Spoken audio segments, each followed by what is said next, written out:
अक्का सुक्या मिरच्या सोलत बसली होती. संध्याकाळची वेळ आणि पडवीतच बसली होती. सूर्य मावळण्याच्या तयारीत होता आणि जाता जाता आपली किरणं त्या मिरच्यांवर पाडत होता.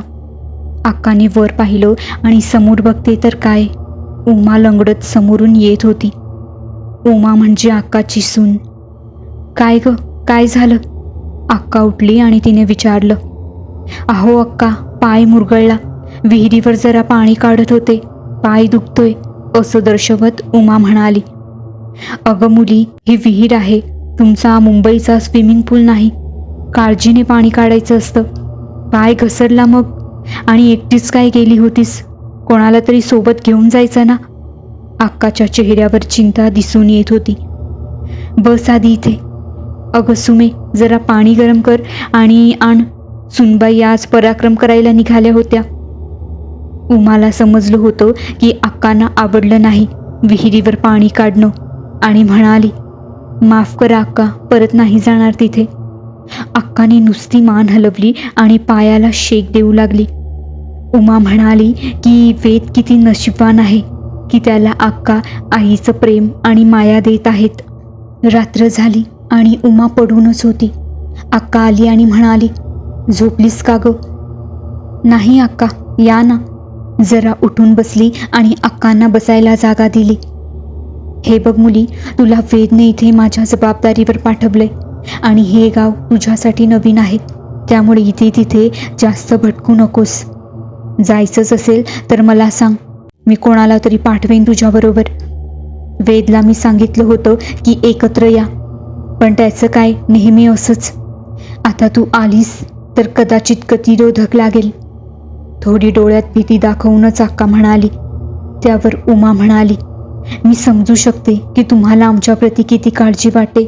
मी नाही जाणार कुठे तुम्हाला न विचारता. अक्का हसली, पण थोडं अस्वस्थ वाटत होतं तिला. काय झालं? उमाने विचारलं. काही नाही, झोप आता. म्हातारी अक्का उठली आणि निजायला गेली. खिडकी लावायला गेली तर उमाने बाहेर मिट्ट अंधार बघितला. घड्याळात 10:13 झाली होती. गावी किती लवकर झोपतात आणि किती शांतता असते, असं म्हणत उमाने उशीवर डोकं ठेवलं. तासाभराने उमा उठली आणि शौचालयात जावेसे वाटले. अक्कांना अस्वस्थ वाटत होतं म्हणून त्यांना तिने उठवलं नाही. शौचालय हे घराच्या बाहेर होतं, पाऊलभर लांब. गावी तशी पद्धत होती. बटन चालू केलं आणि पाठच्या बाजूला लावलेला बल्ब चालू झाला. हळूच दार उघडून उमा बाहेर निघाली. रातकिडे आवाज करण्यात व्यस्त होते. चांदणं पण काही फारसं छान नव्हतं. बाजूच्या आणि अक्काच्या घरामध्ये एक छोटा धक्का होता. इथे एक 70 वय असलेला माणूस बिडी फुकत होता. एक मळकट बंडी आणि तेवढंच मळकट धोतर घालून होते ते. उमा आपली मान खाली घालून गेली. 5 मिनिटांनी ती बाहेर आली तरी तो म्हातारा बिडी फुकतच होता. तू वेदची बायको का ग? असं त्याने उमाला विचारलं. पाठी वळू की नको कळेना, पण हिम्मत करून उमाने बघितलं आणि म्हणाली, होय. बरे, मग कसं चालू आहे? उत्सुकतेने त्या म्हाताऱ्याने विचारलं. उमा म्हणाली, छान. आता उमा फिरली आणि दारापर्यंत गेली. ते कोण होते आणि असे का बसलेले? ते प्रेतात्मा तर नाही ना, असा प्रश्न तिच्या मनात आला. हळूच तिने मागे वळून बघितलं आणि तो म्हातारा तिथेच बसून बिडी फुकत होता. गायब नव्हता झाला. काहीतरी येतं बाई माझ्या मनात. डोकं हलवून उमा आत गेली आणि तिने दार लावून घेतलं. आता पहाट झाली आणि सवयीप्रमाणे अक्का पहिले उठली. झोप लागली का ग? अक्काने सहज विचारलं. हो, लागली. थोडी भीती वाटली त्या काकांमुळे, पण नंतर लागली, असं उमा म्हणाली. त्यावर कपाळावर आठ्या पाडून अक्काने विचारलं, कोण काका? काल रात्री शौचालयाला गेली होती तेव्हा त्या धक्क्यावर एक म्हातारे काका बसले होते. अगं माझी आई, तुला सांगितलं होतं ना, सांगून जा, अक्का चिडून म्हणाल्या. पण अक्का, तुम्हाला अस्वस्थ वाटत होतं म्हणून नाही सांगितलं. लहान झालेलं तोंड घेऊन उमा म्हणाली. तुला नाही कळायचं हे सगळं. तुला माझं ऐकायचं नसेल तर जा तुझ्या नवऱ्याकडे. रागावून अक्का निघून गेल्या बाहेर. उमाने बाकीचं आटपलं आणि तासाभराने अक्काकडे गेली. जाऊ दे ना अक्का, चला ना कुठेतरी जाऊया, एकदम लाडाने उमा अक्काला म्हणाली. मग काय, अक्का फसली. चल चल, उठते मी, एक फेरफटका मारून येऊ, असं म्हणत अक्का उठली आणि उमाच्या चेहऱ्यावर हसू आलं. अक्का बऱ्याच दिवसांनी बाहेर निघाली होती, म्हणून बाकी गावकऱ्यांना ते कौतुकास्पद वाटत होतं. सगळ्यांना हाका मारत अक्का गावभर फिरत होती. काय रे वसंता, अजून फोन नीट नाही झाला का तुझा? मला वेद बरोबर बोलायला नाही मिळत. वसंत म्हणजे गावातल्या किराणा दुकानाचा मालक. त्याच्याकडे PCO होता, पण काही कारणाने तो बंद होता, म्हणून अक्का त्याच्याकडे तक्रार करत होती. अक्काने उमाला नदीकाठी आणलं. ये इथे बसू. दोघी खाली बसल्या. किती मस्त वाटतं इथे आणि किती शांत, प्रसन्न मनाने उमा म्हणाली. माझ्यासाठी हेच ग स्वर्ग आणि दुनिया, असं म्हणत अक्काने एक दगड पाण्यात टाकला. अक्का, काय खमंग सुवास सुटलाय, बटाटे वडे करतंय वाटतं कोणीतरी, नाक वर करून उमा म्हणाली. अचानक तिथे कावड्यांचा किवकिवाट सुरू झाला. बघता बघता बरेच कावडे जमा झाले आणि काव काव करू लागले. दोघींना कळीच ना काय झालं. हे काय होतंय, हिला कसला वास आला आणि तो मला का नाही येत? हे एवढे कावडे कुठून आले आणि काय सांगत आहेत ते, असे प्रश्न अक्काच्या डोक्यात फिरू लागले. घरी जायला हवं, उठ पहिले आणि भराभरा चल. अक्काला भीती जास्त वाटू लागली, म्हणून अक्का म्हणाली, जा पाय धू पहिले आणि दिवाबत्ती लाव. अक्का स्वतःला शांत करू पाहत होती. गे अक्का, आधी बाहेर ये, जोरजोरात ओरडत गण्या आला. काय झालं गण्या, कशाला ओरडतो, असं म्हणत अक्का बाहेर आली. मी मार्केटला गेलो होतो तर मुंबईहून वेदचा फोन आला. इथला फोन बंद असल्यामुळे तुला कळवू शकला नाही, धापा टाकत गण्या म्हणाला. मग काय निरोप आहे वेदचा, कधी येतोय तो? अक्काने उत्सुकतेने विचारलं. अगं तो आणि सुनबाई निघाले होते, पण वाटेत गाडीचा अपघात झाला. अगं अक्का, सुनबाई गेली ग, असं म्हणत गण्याच्या डोळ्यात पाणी आलं. हे ऐकून जणू अक्काच्या पायाखालची जमीनच सरकली. अक्काच्या आता लक्षात येऊ लागलं, गावातली बुजवलेली विहीर उमाला कशी दिसली. तो म्हातारा मरून 3 वर्ष झाली आणि तो उमाबरोबर गप्पा मारत का होता? उमाला वड्यांचा वास कसा आला आणि ते मला का नाही जाणवलं? कावडे का पिसळलेले? सगळ्या गोष्टीचे तर्क लागत गेले. अक्का उठली आणि आत गेली, पण उमा कुठे दिसेनाशी झाली. वेळ कशी कोणावर येईल काही सांगता येत नाही. अघटित गोष्टींना पाठी ठेवून अक्का वेदला भेटायला मुंबईला निघाली. नमस्कार मित्रांनो, आजची जी दुसरी गोष्ट आहे ती अमावस्येच्या रात्रीची आहे. विलास नेमका अमावस्येच्या रात्री त्याच्या गावी त्याच्या घरी जायला निघाला होता. ऐकूयात त्याच्यासोबत काय घडतं. रात्रीचे 12 वाजून गेले होते. स्टेशनला ट्रेन थांबली आणि विलास खाली उतरला. हे स्टेशन आहे, माणूस तर जाऊ देत, साधं कुत्रंही दिसत नाही ते, स्वतःशीच पुटपुटत विलास आजूबाजूला पाहू लागला. इतक्यात ट्रेन सुटली. जाणाऱ्या ट्रेनचा काय तो आवाज येत होता. नजरेचा टप्पा पार करून ट्रेन दिसेनाशी झाली आणि स्मशान शांतता पसरली. रातकिड्यांचा आवाज होता जो या शांततेचा भंग करू पाहत होता. विलासने पुन्हा स्टेशनवर नजर फिरवली. आडगावात छोटंसं स्टेशन ते, एखादी गाडी क्वचितच यायची इथे. विलासने सगळीकडे पाहिलं, स्टेशनवर कोणीच नव्हतं.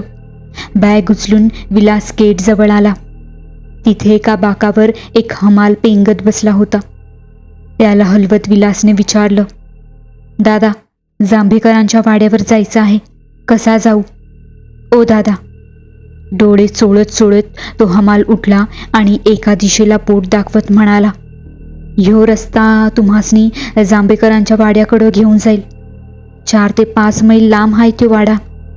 तिथं पोचाया तासभर तरी लागल. या वक्ताला टांगा बी नाही मिळायचा. त्यापेक्षा तुम्ही इथंच रात काढा आणि उजाडल्यावर जा की. नाही, रस्ता सामसूम हाय, बाजूला जंगल हाय आणि अमावस बी हायो. विलास उभा राहत म्हणाला, अहो दिवसभर प्रवास करून इथवर पोहोचलो आहे. आता वाडा टप्प्यात आला असताना मला इथे थांबवणार नाही.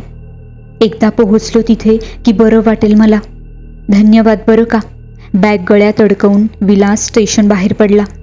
जसजसं विलास पुढे जात होता तसतसा स्टेशनमधून येणारा उजेड कमी होत होता. विलास एका वळणावर उभा होता.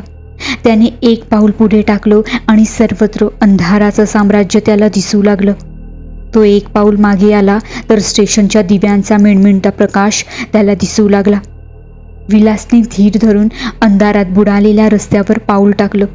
दोन्ही बाजूला गर्द झाडी, रातकिड्यांचा आवाज, पानांची सळसळ आणि अमावस्येमुळे चंद्राच्या प्रकाशाचा अभाव. यामुळे विलास थोडा घाबरला होता. त्याला घाम फुटू लागला होता. त्याने चालण्याचा वेग वाढवला.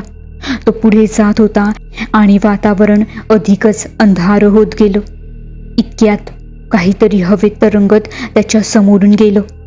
विलास थबकला. एक क्षण त्याला कळेच ना काय झालं. घामाचा एक ओघळ त्याच्या कानामागून खाली आला. स्टेशन पार करून 15 मिनिटं झाली असतील.